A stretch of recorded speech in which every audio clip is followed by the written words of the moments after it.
Good morning. You guys ready to start?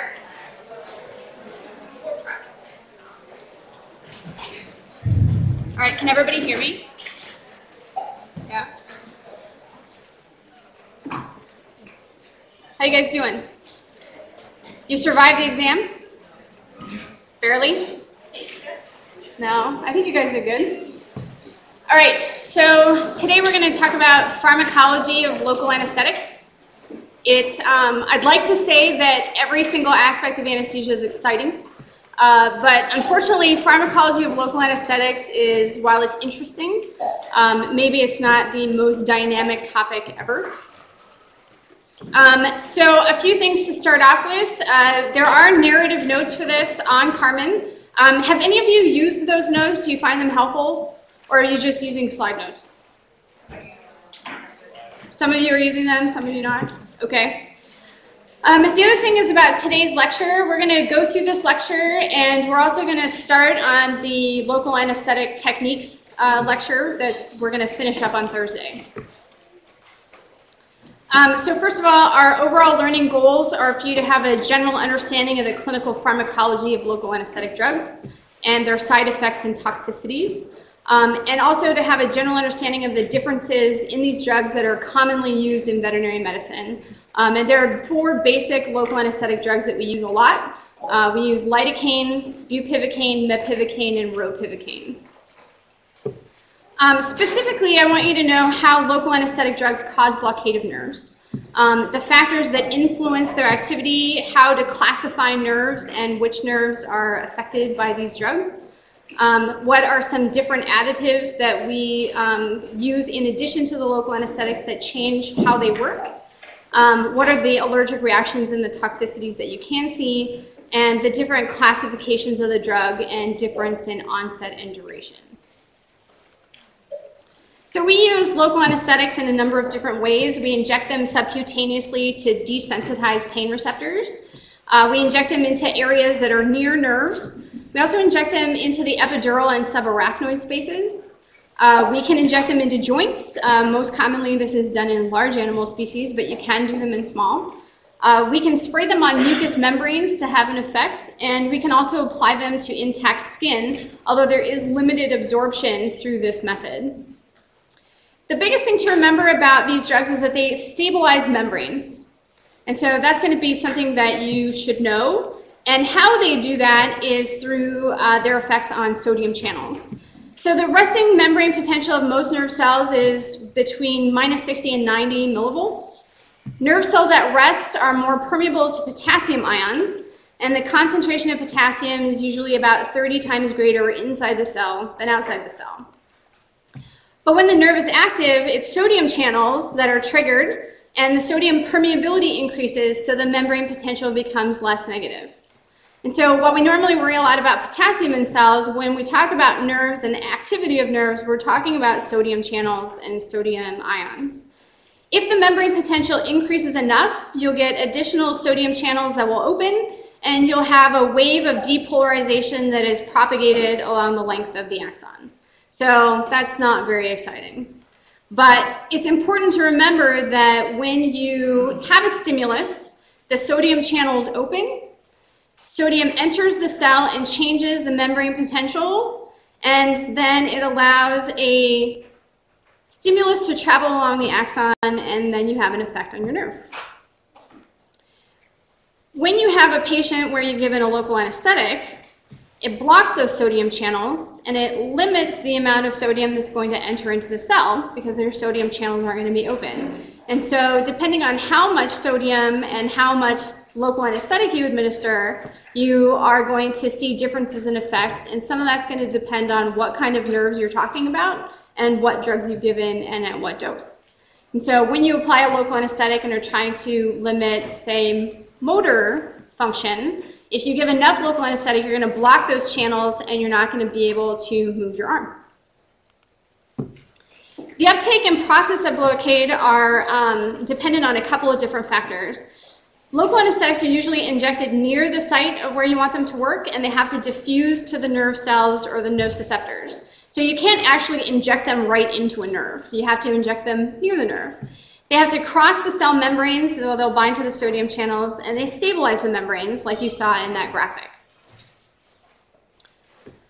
Local anesthetic drugs are weak bases as drugs, and they dissociate into ionized and unionized forms in water. The ionized form is more water soluble, but the unionized form is going to be more lipid soluble. When you buy a local anesthetic drug, it comes, while the drug itself is a basic drug, they actually make it into an acidic drug. So the majority of the drug is actually in the ionized form. And so have any of you ever had a local anesthetic injection? Yeah? How much does it hurt? It hurts a lot. It stings, it hurts. And one of the reasons that it hurts is because they're very acidic solutions. So once they are injected into tissue with a neutral pH that we normally have of about 7.4, the amount of the unionized or the neutral form will increase. And the unionized form is lipid soluble. And so it has to be lipid soluble to cross through membranes and reach the sodium channels while they'll be active. So you actually have to change the drug's form, and it does that all by way of pH. Once the local anesthetic reaches the site of action, which is the sodium channel, the ionized or the charged form is responsible for its activity. So you need, the non-ionized drug crosses the cell membrane, but the ionized drug blocks sodium channels. Make sense? So I would remember this slide.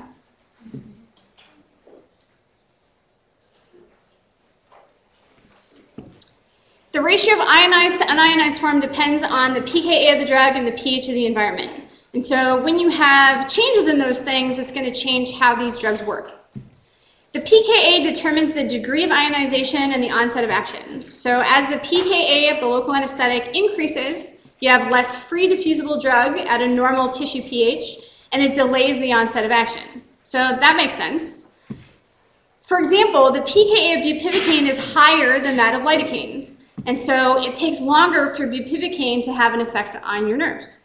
So when you administer bupivacaine, if you administer it now and you don't wait a good 20 minutes, it might not be very effective. Whereas if you administer lidocaine now, maybe you only need to wait 5 minutes to have a good effect. The pH of the tissue is also going to be important. So the local environment depends to some degree on blood supply. And it also depends on things like infection and inflammation and swelling. Local anesthetics are less effective in an acidic environment like tissue with infection because there's less uncharged drug that's present. Other factors that can affect the activity are protein binding and the lipid solubility.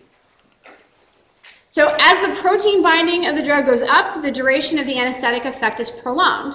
So if you have a drug like lidocaine, it's more protein bound than procaine, so it has a longer duration of action.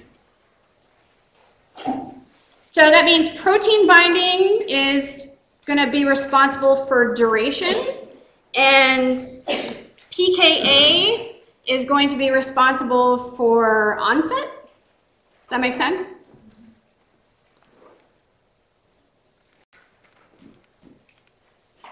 As the lipid solubility of a drug is increased, potency and toxicity are also increased. So bupivacaine is more lipid soluble than lidocaine, and it's more potent, so it's also potentially more toxic. So now we've taken a couple of different things. You need to know about pKa and what it does to what factor again? Onset, protein binding, pH, and lipid solubility. So what do all those four things, how are they going to affect these drugs? In veterinary medicine, local anesthetics are more frequently injected near nerves in order to block conduction of impulses through the nerve. So you have to inject it near the nerve, not usually into the nerve. And the other thing is that local anesthetic blockade can affect different things. So it affects sensory function, it can affect autonomic function, motor function, or combinations of all three of those. So a good example of that is in the clinic, we do a lot of epidurals. And we do combination epidurals where we utilize an opioid as well as a local anesthetic. If you put enough local anesthetic into your epidural, your patients aren't going to be able to walk once they wake up. You'll have motor blockade. But if you put just enough in, you could get sensory blockade, but still have your patient be able to walk. And so that's a good thing to have, right? You want a patient that's stable at a walk, can feel its legs, but not feel pain. That can be a good thing. By feeling legs, I mean be able to know where their legs are in space. Many nerves are mixed nerves, and they contain fibers of varying diameters and the amounts of myelin. And so some of those, for example, are the trigeminal nerve, the facial nerve, and the vagus. And the fibers are positioned at various places within the nerve sheath. So some nerves are going to have areas that are going to affect sensory portions in different areas than in other nerves where the sensory portion might be in a different area. Does that make sense? I just think I talked in a circle. Really, so when you think about it, think about a wire where you have like copper wire that is braided. Some of the fibers on the inside could be motor. Some of the fibers are going to be sensory. If in a mixed nerve, you're going to have all three of those in different places. Usually different concentrations are going to be outside than inside, depending on whether you're talking about motor or sensory. So the nerve fibers are classified as both large and small, and it depends on their diameter and the degree of myelin. And the reason that's important is that myelin sort of acts like insulation, allowing the energy of the nerve to be conserved as it travels along the axon. And so it kind of jumps from myelinated area to myelinated area, right? The more myelin, the harder it is to block nerve conduction. So large nerve fibers have a myelin sheath and are not as easily blocked. Makes sense. You've got a bigger nerve, you've got more myelin, harder to block. Small nerves, less myelin, easier to block. I would also remember this. So the size of the nerve, what they do, is going to be somewhat important. So the classification, A alpha, A beta, A gamma, when we talk about pain, we more talk about C fibers than we ought to talk about A delta fibers. So Dr. Lurch talked to you about the pain pathway. And so these are probably going to be the two biggest ones when it comes to dealing with pain.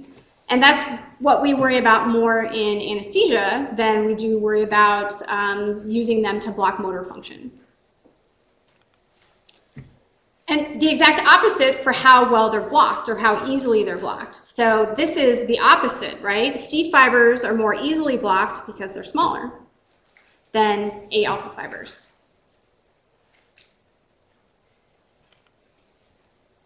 Pain and temperature are blocked before touch and motor. So you can block pain and still have a patient be able to walk. You can block their ability to recognize temperature differences. So some of the things you might be worried about then are if you're applying hot compresses or cold, you could potentially cause tissue injury that your patient may not be able to feel. A dog with regional anesthetic blockade, like brachial plexus or an epidural, can be pain-free and still have movement. Kind of like we talked about with the epidural. And that's called differential blockade. Priority of the blockade, human patients feel no pain in their paralyzed arms or legs after regional anesthetic blockade. So if you've paralyzed them, you've made them so they can't move, they're not going to be able to feel them. But you can have feeling and still have motor. We assume that animals are adequately anesthetized if they don't move after a surgical stimulus, and this is referring to local anesthetic. So you can provide enough local anesthesia that you can have a patient that's not anesthetized and not move in response to surgery. As a resident, Dr. Hubble, as a good exercise for me, at the time I was not appreciative of what a great teacher he was, because he asked me to sedate a dog and do an epidural on the dog and have them do an FHO with the dog awake. And it was a German Shepherd, and I thought, this is going to be awful. I don't know how this is going to work. So I sedated the dog, and I did the epidural, and everyone's like, what do you mean you're going to take this into surgery and it's not anesthetized? I'm like, well, hopefully it doesn't feel it if I did a good job with my epidural. And so we took it into the surgery suite, and there's a crowd of people around the window. And they're watching everything happen, and I'm feeling really unbelievably afraid that this dog is going to sit right up as soon as they made their first incision. And so I had thiopental hooked up to the line, and was waiting for them to make that first cut, and they did, and they took off the whole head of the femur, and that dog never moved. So you can get really good effects from doing a local block using local anesthetic drugs. It doesn't mean that I'd want to do it every day, and it doesn't mean that I'm going to make you do it when you get to clinic. But it's something that was a really good experience for somebody who had never done that before. And think about it this way, they do it all the time for human C-sections, right? So it must work pretty good, and there are reasons why we might do this in our patients, and we're going to talk about that probably on Thursday. The topography of nerve fibers. So nerve fibers are located on the outside of the nerve, and the ones on the outside supply the more proximal parts of the body. And so when you do a block like a brachial plexus block, you're going to block at the point of the shoulder, and the nerve fibers that are on the outside supply the most proximal part, and then the ones on the inside supply the more distal part. So if you block up here and you block the outside of the nerve, you're going to get more proximal parts of your arm that are blocked, and your fingers are still going to be moving. And eventually your fingers will not be able to move. And you also get diffusion from the mantle to the core, so it makes sense, right? So if you're blocking the outside part first, then you're not going to be able to move your shoulder, but you would be able to move your fingers. The spread of anesthesia can take like 20 minutes. But when you get recovery, it goes from the mantle to the core as well. And so you're going to get sensation back first in your shoulder, and then in your fingers. So you'll be able to do this, but you won't be able to do this.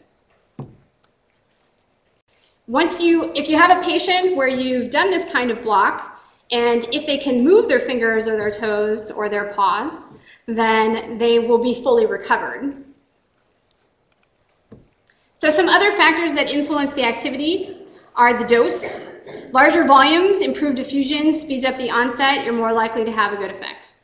Additives, so depending on what you add into your local anesthetic, you'll have a differential effect. Where you inject them, so you're more likely to have an effect if you're closest to the nerve. And in pregnancy, that will affect the activity of local anesthetics. So of the additives, the most common one that people use is epinephrine. And the reason they do this is that it's a vasoconstrictor. So if you administer epinephrine along with your local anesthetic, you're going to get vasoconstriction at the area where you inject it. And the result is that your drug is going to be there for a longer amount of time. It decreases the vascular uptake of the drug. And so you'll have a more prolonged duration of effect. Hyaluronidase is an enzyme that breaks down hyaluronic acid in tissue. And so it facilitates the spread of the local anesthetic, speeds up the onset of action, and it makes the effect a little bit broader. It also enhances the systemic absorption, reducing its duration, but it also potentially increases its toxicity. Hyaluronidase is not commonly used in patients in veterinary medicine. Sodium bicarb is something that people add, and there are a couple of different reasons for this. It alkalinizes the local anesthetic drug, and so it shortens the it shortens the onset, it enhances the depth, and it increases the spread. So that can be a good thing. The other reason why people add this to drugs like lidocaine is because it makes it less acidic. And so it hurts less if you're going to inject it into an awake patient. Alkalinization increases the percentage of local anesthetic that exists in the lipid-soluble form. And so it's more available to diffuse across the lipid barrier, which is kind of cool. And adding bicarb will speed the onset by about 3 to 5 minutes. So if you're adding this to lidocaine by 3 to 5 minutes, it probably means that you're going to have almost an instantaneous effect. And that's kind of a nice thing. One of the bad things about adding sodium bicarb is that it can cause some solutions to precipitate. And so if you add this to bupivacaine, it will precipitate out in solution. So not a great choice in that case. One of the last things that they have is something called liposomes, which are kind of phospholipid bilayers. And so on the inside is an aqueous area that they put local anesthetic on the inside. And so they act as a barrier to drug diffusion. And it results in a slow release preparation, so you'll have a longer effect if you use liposome encapsulated lidocaine. And so basically it's on the inside, it prolongs the duration, it also decreases toxicity. And a lot of times the bupivacaine is probably the most commonly used drug that is prepared this way. And it is basically in these tiny little areas up here.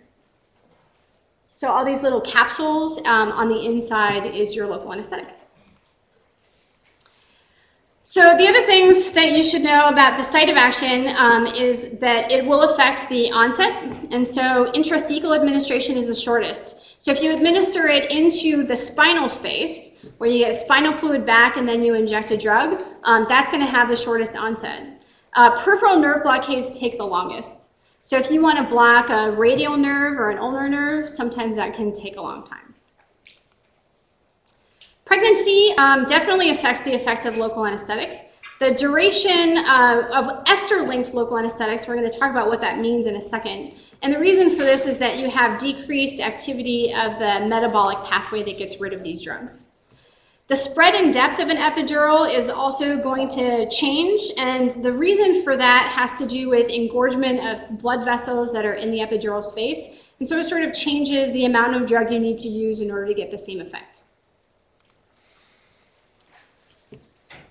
Toxicity is not a great thing when it comes to local anesthetics. We definitely see it happen in the clinic. This is most common in patients that have been on prolonged CRIs of local anesthetics, so that's usually lidocaine. Or if they've been given drugs in an inappropriate manner. So you would never want to give bupivacaine IV, for example. You're much more likely to see the toxic effects than if you gave it sub-Q. The clinical signs in order of appearance are that you're going to see seizures first. And while that may not seem like a good thing, it actually is, because you wouldn't want to see death first. So seizures first, good. Apnea, not so good. Hypotension can be a really significant factor, and especially in patients that are under anesthesia. And death is last. So if you see seizures and your patient's on a local anesthetic, stop. Stop giving your local anesthetic, turn it off. Luckily, most of these drugs have a pretty short duration of action. Lidocaine, you turn it off, it's going to take some time. You're going to have to do supportive care and treat the seizure, but ultimately your patient could survive. Once you get into the hypotension part, from anything other than giving it as an epidural, then you could, it's a pretty short path to death. So you see that seizure and stop what you're doing. The toxic effects are related to their plasma concentrations, and that makes sense, right? The higher your concentration is in your plasma, the more likely you are to see a toxic effect. Allergic reactions are rare. So for anybody who says that my patient had an allergic reaction to lidocaine, probably not. It's probably that you gave too much and didn't realize that you did. A lot of local anesthetics come in various concentrations. So an example of that is that we have ropivacaine in the clinic that's 1% and 0.2%. If you accidentally gave the 1% to a 2-kilogram cat, you're more likely to see a toxic effect. It's not going to be allergic at that point. It's estimated that in people, less than 1% of all the reactions due to local anesthetics are actually allergic reactions. So, and these drugs are used all the time. So, some history of local anesthetic drugs. In 1885, they described the first use of cocaine. It was the first local anesthetic drug that they used clinically. It's still used today. Obviously, we don't have it here in the clinic. But they use it because it has vasoconstrictive properties, and that's usually for things like nasal surgery where people bleed a lot. Does anybody know who that is? Really? Now I'm sad. Who said it? Freud. It is Freud. See, I'm so happy because I bet you all know who that is. All right, so Sigmund Freud says that cocaine is a magical drug. He's quoted as saying, "I take very small doses of it regularly against depression and against indigestion, and it's had brilliant success." So back when Sigmund Freud was alive and spouting on about the wonderful effects of cocaine, you could buy cocaine from Merck, and it was available. It cost $1.27 for 1 gram. Kind of cool. I wouldn't recommend it. So the other thing is that Sigmund Freud actually recognized the local anesthetic effects of cocaine, but he actually didn't write about it. This is all he basically said, and he actually kicked himself a lot later on for not really investigating the local anesthetic effects of cocaine even more. And what he said was the capacity of cocaine when applied in concentrated solutions to anesthetize cutaneous and mucous membranes suggest a possible future use. Some additional uses of cocaine based on this anesthetic property are likely to be developed in the future. So we don't use cocaine on a regular basis, at least I hope most of us don't. But cocaine is still used in anesthesia, mostly in human anesthesia. It is tightly controlled. Mary Witters would not have cocaine here in the pharmacy ever, but it is something that is still in use. Procaine was developed in 1905, and it was the first what they considered to be non-toxic local anesthetic drug that's used clinically. We don't really use procaine very much anymore, but can anybody tell me in what drug we might use procaine? Penicillin, yeah.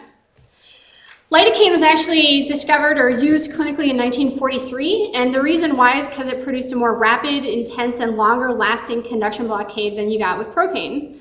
And lidocaine is the standard to which we compare all the others. So anytime you talk about a local anesthetic, people are going to say, well, how does this compare to lidocaine? The dates of the other drugs that we use clinically are also listed up here, but I think it's really interesting to notice that ropivacaine wasn't actually used clinically until 1996. So for some of you, that is probably right after you were born, but it's actually not that long ago, for me. The clinical structure of local anesthetics are going to be somewhat important, but not a hugely important thing. It's important to know that they all have the same basic chemical structure in that they have a lipophilic aromatic ring, they have an intermediate chain, and they have a hydrophilic secondary chain.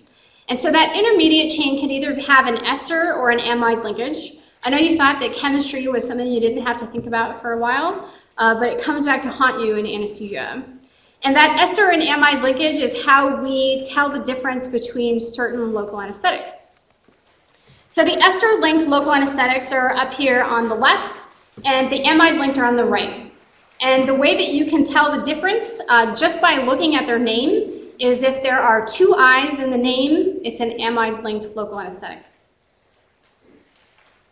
Lidocaine, metpivocaine, bupivacaine, ropivacaine, two I's. The differences between them are that the ester-linked local anesthetics are rapidly metabolized in the blood, and so it's not really a liver issue. I mean, the liver does make some of these enzymes, but it actually is metabolized in the blood. If they have a short anesthetic duration, but you can see some allergic reactions, although they are rare. Examples are procaine. And then we talked a little bit initially about procaine penicillin. So the procaine forms a salt with the penicillin, which causes it to delay absorption. And the procaine is in excess of the amount required from the salt, so you will get a local anesthetic effect from this. Although I will say that if you do inject a large volume, the patient is still not going to like you very much. Proparacaine is also commonly used in veterinary medicine, but usually in ophthalmology. And so it's used to desensitize the cornea for minor procedures and to check intraocular pressures. Benzocaine is used as an aid to endotracheal intubation in humans because it desensitizes the larynx. We don't use this in veterinary medicine because you never want to give this to cats. It can cause methemoglobinemia in cats. The amide-linked local anesthetics are the ones that we use the most common. They are metabolized in the liver, and they are considered to have intermediate or longer durations of action. So lidocaine, the one we measure them all against, has an intermediate potency and duration of about 2 hours. We do use lidocaine spray. The bad thing about using lidocaine spray is that these are usually measured doses. When you press the button, a certain amount comes out. And most of the time, that's still going to be too much to administer to a cat. This actually can also be used to desensitize the urethra if you really wanted to. Lidocaine spray, or even dropping lidocaine on mucous membranes, can desensitize the larynx as well, and so you can use it for intubation in primates. Most of the time we're going to use the injectable preparation and drop it on the larynx itself in cats. Lidocaine patches are available for transdermal application. The systemic absorption is variable, but it tends to be low. And so it has a local anesthetic effect right at the site where you place them. It doesn't have a systemic effect. And that's great for animals like cats, which are more sensitive to the effects of lidocaine. It's effective for about 24 hours, and there are no known side effects. And from personal experience, I can tell you if your dog eats them off its own body, they're going to be fine. Somebody went a little overboard with the lidocaine patch application in this picture, but this dog had an amputation, and they've applied lidocaine patches all along the edges of the incision. And that can be really helpful for incisional pain. You can replace these every 24 hours. Mepivacaine is probably most commonly used in large animal. It's considered to have intermediate potency and duration of about 2 hours. Bupivacaine is the one that you want to use if you want the longest effect, but unfortunately it also takes the most amount of time for it to have an effect. So it has a very long onset, but a long duration. In the clinic, in anesthesia, we use ropivacaine, and the reason for that is that it has an onset of action that's very similar to lidocaine. So it has a really good effect, probably in about 5 to 10 minutes. And it has a long duration of action, more like bupivacaine. So it's sort of the best of both worlds. You get a good onset early on, and then you have a long duration. And I included this table for you. It might make it easier for you to remember what the onsets and durations are. And it also includes the suggested doses for infiltration and for IV administration. Mepivacaine, ropivacaine, and bupivacaine should never be administered IV. And the reason for that is that they have increased toxicity. Emla cream is sort of the mode of administering local anesthetics to topical skin for short duration of effect. And so EMLA stands for a eutectic mixture of local anesthetics, and the two drugs that are used in that are lidocaine and prilocaine, and it can be absorbed through intact skin. Prolonged time to effect, but its duration is about 60 minutes. And so this is an EMLA cream kit, and it has the cream up here, and then it comes with these patches. And so what you do is you would apply the cream to the skin, you put the patch over it, and let the animal sit for about 30 minutes. And then you can usually place a catheter without too much problem because the skin is anesthetized. Unfortunately, there are some negative effects of this, which basically includes a local irritation. And you can get some systemic effects, and typically that's methemoglobinemia, and that's due to the prilocaine.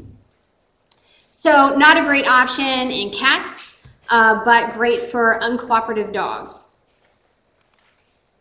And then I included what eutectic means for your information. Xylazine also has some local anesthetic effects. It can last for about 3 to 4 hours. Most commonly, this is used in large animal for administration of epidurals in cattle and horses. Sometimes you can see sedation from administration of xylazine this way, but usually you'll just get the local anesthetic effects and not much sedation. Does anybody have any questions about pharmacology? It's not as exciting as induction drugs, I know. All right, so we're going to start with the local anesthetic techniques. All right, so this is way more exciting. So I did include learning goals for you, and I want you to be able to understand the different local anesthetic techniques. You don't need to know how to do them. So I'm not going to say, at what point do you want to put your needle so that you can, how far do you need to put your needle in to do a maxillary nerve block? That's not going to be something that I would ask you. The narrative notes that are available does include some of that information. So if you want a resource for how to do them, that would be a good place to go, but I'm not going to ask you that in an exam. However, anatomy is fair game. And the learning objectives are also listed in your notes. So these are the same.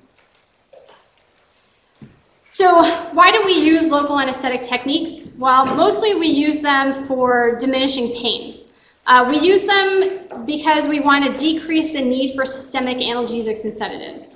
You have a patient that's going to be in ICU that you want them to not be feeling any pain But if you give them too much of other drugs like morphine to help with their pain, they could potentially regurgitate and aspirate. So maybe you want to minimize those drugs as much as possible, but you don't want to decrease their pain, or you don't want to increase their pain.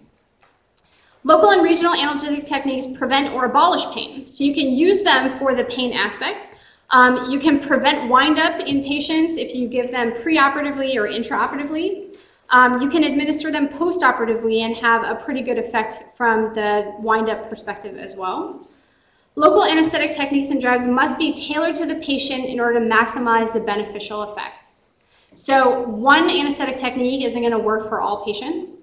You need to choose which patients you think they're going to be the most appropriate in and choose the most appropriate technique.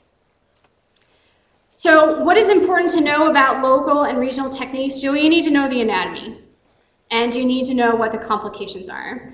And in most situations, the complications are going to be easy to remember. Bleeding, incomplete blockade. In almost every situation, those are going to be the most common complications that you could have. So in the clinic, we use them in combination with sedation or tranquilization to have a cooperative patient. You need to take a small mass off a dog, but you don't want to put it under general anesthesia. You can do a local block around that, sedate the dog, and be able to take your small mass off. You can use them when general anesthesia is unnecessary or a risk for the animal. If you want to do a C-section in an awake patient, you can. Or in the case that Dr. Hubble had me do, where we did an FHO in the dog when it was awake. You can use them in patients during general anesthesia to minimize the required concentration of inhalant, what we commonly refer to as MAC reduction. You can do an epidural in a patient having a TPLO and be able to turn down their inhalant and still be able to not have them move during surgery. You can use them in patients where surgery is not yet an option. You have a patient that's been hit by a car and has a fracture. They're not really ready for surgery. They've got pulmonary contusions, but you don't want them to be feeling pain. You can use them in patients to provide preemptive and postoperative analgesia, like administering epidural morphine following TPLO surgery. You can do it after the surgery for the postoperative analgesia part. You can do it before the surgery for preemptive analgesia. And finally, you can use them in patients to provide a balanced approach to analgesia. And so a lot of people talk about this balanced approach as being something that everyone should be doing. But I will tell you that local and regional anesthetic techniques are not commonly done in small animal practice, with the exception of dental blocks. So what we're going to talk about today is going to be local infiltration. Tissue infiltration or line blocks, what is commonly referred to as pain busters, lidocaine patches, which we already just talked about, and the EMLA cream. What we're going to talk about next time, we're going to talk about blocks of the head. And these are typically going to be infraorbital, mandibular, mental, and blocks for dehorning. We are not going to discuss retrobulbar nerve blocks for ophthalmic procedures. We're also going to talk about blocks of the limbs. So these are going to be 3-point blocks for declawed in cats, brachial plexus blocks, and intravenous regional anesthesia. And finally, the last thing we're going to talk about on Thursday are epidurals and spinals. And we're going to talk about 2 different ways of doing those, including the lumbosacral approach as well as coccygeal. So for local tissue infiltration, this is the easiest and most common way that people perform blocks. They directly inject local anesthetic drug into tissues. Basically, you need to make sure that you use sharp and sterile needles. Lidocaine is probably the most common drug used for this, in part because it tends to be the less expensive and is readily available. When you desensitize large areas, usually you want to dilute your local anesthetic so that you have a larger volume and you'll have a better effect. But you should always keep your total dose of lidocaine below 10 milligrams per kilogram. And where that comes from is that what's the species that we have in veterinary medicine that's the most sensitive to local anesthetic? Cats? Nope. Not horses. It's actually goats. So in goats, 10 milligrams per kilogram is sort of considered the dose you want to stay under. So for every other patient, if you remember 10 milligrams per kilogram, you should be good. And that's for local infiltration. That's not IV. So for local infiltration only. You can use local anesthetic that contains epinephrine. And this can help to reduce the absorption, like we talked about, and increase the effect and duration.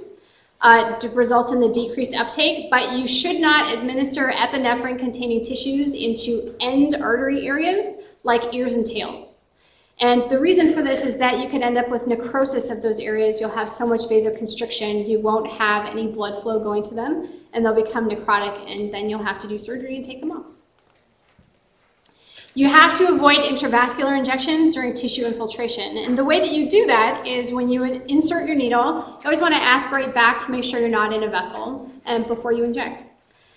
We already talked about these signs of excessive doses or toxicity, probably going to be important. So local tissue infiltration involves a couple different things. You could do multiple intradermal or subcutaneous injections. Regardless of the site. So this is an alpaca that's going to have a transtracheal wash, and they've clipped the area, and then they're going to administer local anesthetic. Obviously this alpaca is awake, and then they're going to do their transtracheal wash through the skin and into the trachea. So the first time I saw this diagram, I was thinking, what in the world is that? And what they're trying to show you is that you want to administer local anesthetic not only into the intradermal portion, but you also want to go much deeper. Most of these masses are like an iceberg. There's a part on the top, but they can extend down pretty far. And so the way to think about that would be to consider that your mass is going to extend down. You're going to want to inject your local anesthetic all the way around and at differing tissue lengths or tissue depths. And so the way that you can do that is that you can either do insert your needle, aspirate back, and then inject as you pull out, or you can do multiple almost stabbing type injections where you put your needle in, aspirate, and inject, and then take your needle out and redirect. So you have a couple different options. You're much less likely to inject into a vessel if you insert your needle and inject as you pull out than if you try to inject as you push in. And so in this graphic, you're actually going to go all the way around the mass, but you need to go to the tissue depth as well as through the skin. And you have to go down. And why is this taking so long? Because, wow, it's taking long. It doesn't take this long in real life, I swear. All right, you guys got the picture? Yeah? Okay. Line blocks are probably commonly used in patients where you don't want to administer other analgesics. So this dog is actually going to have a C-section. She's a pretty happy girl, and we can put a catheter in her with no problem. And a lot of dogs will actually let you do a line block on them while they're still awake, which is a great thing for a C-section patient. But if they're not going to be amenable to that, you can anesthetize them, and you can get this done pretty quickly. The idea is that you do a slow injection of local anesthetic while you advance your needle along the line of the proposed incision. So you're going to put your needle in along the incision, aspirate back, and then inject as you pull out. And it's basically going to look just like this, all along the length of the incision. Usually we use small gauge needles for this. There can be some concern from surgeons that this could interfere with tissue healing. They're going to close this incision and now you've put a bunch of fluid there. In most patients, it's a non-issue. Pain busters, or what some people refer to as soaker catheters, this basically means that you're going to put a catheter into an area like a patient that has a wound. You're going to sew the catheter in and you're going to administer local anesthetic into the wound. And so this is actually a pain buster kit, and the catheter itself is actually right here. And it connects to this long tubing, and this is called an elastomeric pump, and it administers local anesthetic over a prolonged period of time. And so one of the great things about using this elastomeric pump is that it administers local anesthetic over time, and it's actually also portable. So a lot of patients end up wearing like a stockinette when they're in ICU, and this can actually be put under the stockinette so they can walk around with it. They're not attached to like an IV pump, for example. You can use an IV pump, and you can actually make this kit yourself by just fenestrating a catheter, or buying a fenestrated catheter, attaching it to normal IV tubing, and attaching it to like a syringe pump. Or you can do intermittent injections, like bolus injections of local anesthetic. And so the most commonly, The most common use for this is in patients that have had a TICA, like this Cocker Spaniel. And one of the bad things about this is, again, surgeons can sometimes not enjoy the fact that you are accumulating fluid into one particular area. And you could potentially get infection, and then you have excess fluid. You could also end up with seroma formation in addition to the fluid that you've put there. But I think it can be really helpful for certain wounds and for surgical sites like TICAs.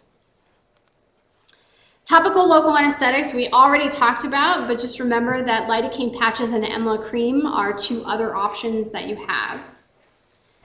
And that's where we're going to end.